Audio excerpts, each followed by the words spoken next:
take on it today. So this is about Chilla. So the question was, can you please talk about Chilla and how do you prepare to do a Chilla? Well, first of all, the word Chilla. Tony G was looking through various Googles and things and everything about Chilla, and she came across one explanation, and that was that it's a Indo-Persian word, Indian-Persian combo. It's that word, the original word is chehel, which actually means 40, number 40, chehel. So the mystics and the Sufis of the old times in India and in Persia and so on, they would retreat into what they call the Chehel Khana, meaning a room that was called a Chehel Khana, in solitary confinement. And for 40 days they would meditate and reflect on whatever it is that was inside of them that needed to be answered, and found a way through. So that's what they did. So Chehel, in a Chehel Khana. The word in India became from Chehel into Chilla somehow. There is another Urdu word called Chehel, which is used to describe the hustle and bustle of a party or a gathering or a market or something. So they use something called Chehel Pehel, which meant, oh, there was big Chehel Pehel in that party. So big hustle and bustle, big fun going on. So that's Chehel utilized in India in that manner.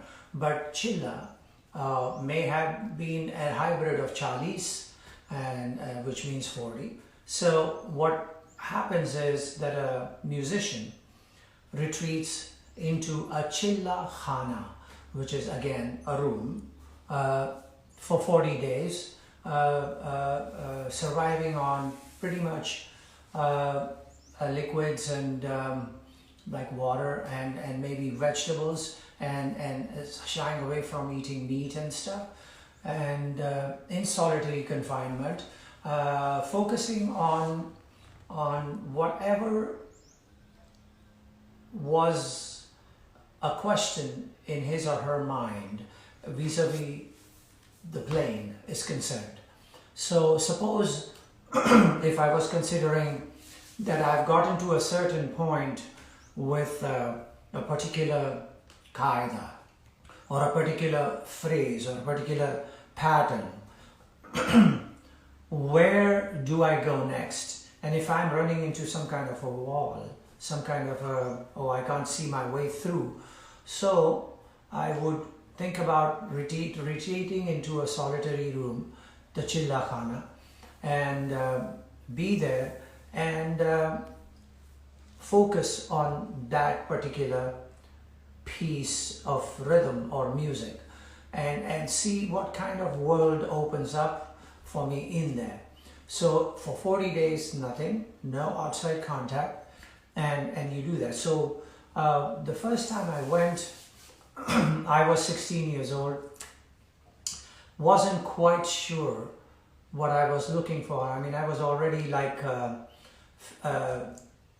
somewhat of a young darling of the crowd at that time. I would play concerts and people would think, oh, he's such a cute and can play well and so on. So I guess I wasn't at a point where I had reached a wall or a hurdle, but I felt excited about wanting to do something like this. So, and maybe I just wanted to get away from the family and just be on my own and do this retreat. So I went and did that.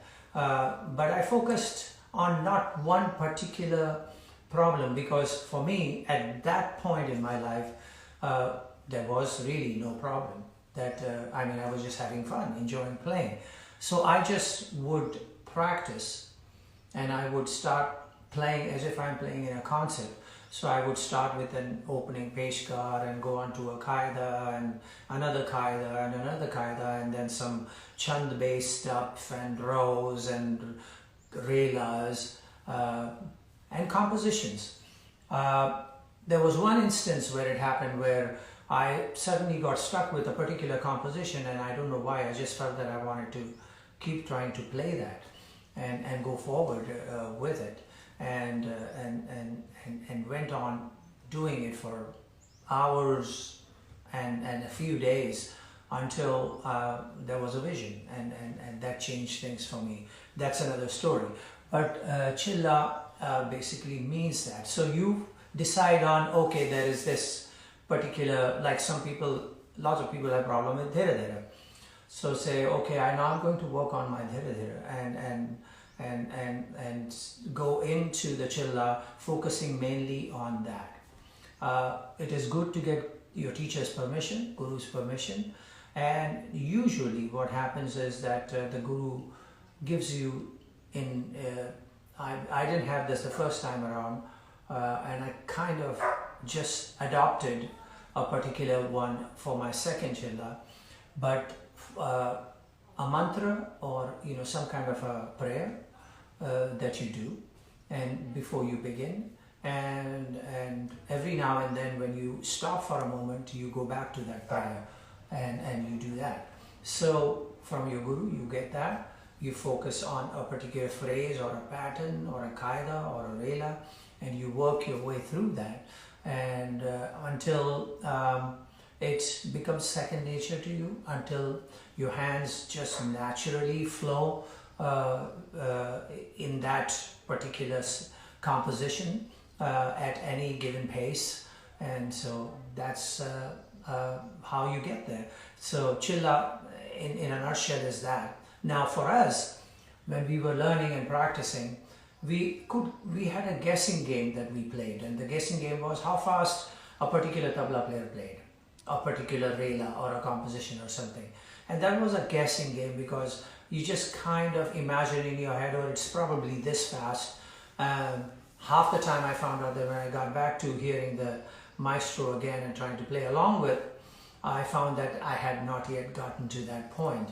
So I guess that is one bar that you should set for yourself when you get to a particular composition on a hurdle.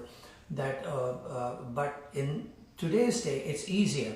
You've got an iPhone or a phone that can give you the BPM, meaning beats per minute or tempo, at which a particular composition or a qaida is played and sounds the best. And you could try and get your way up to that level without disturbing the balance of the two hands and the clarity that must be adhered to.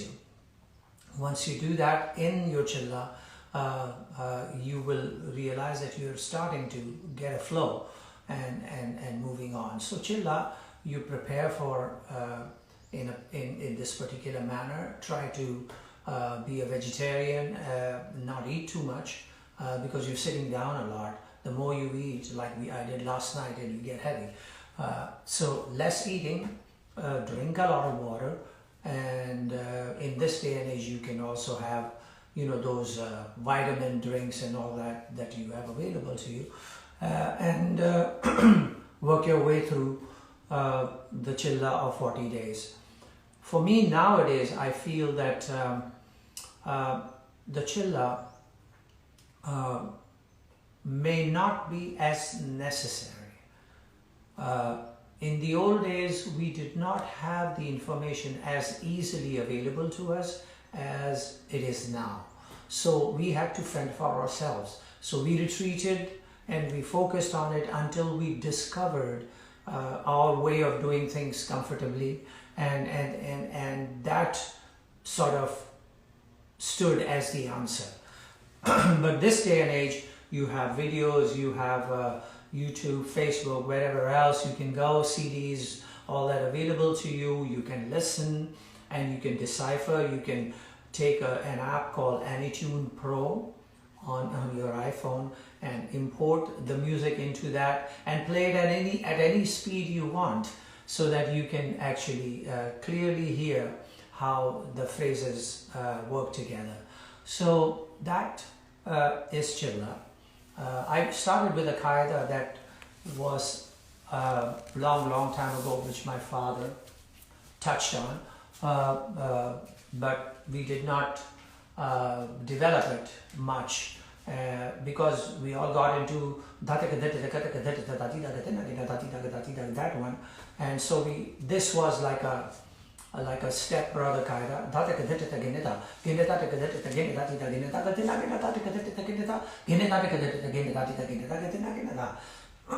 So I suddenly remember this kaida as I was setting up here, so I just kind of started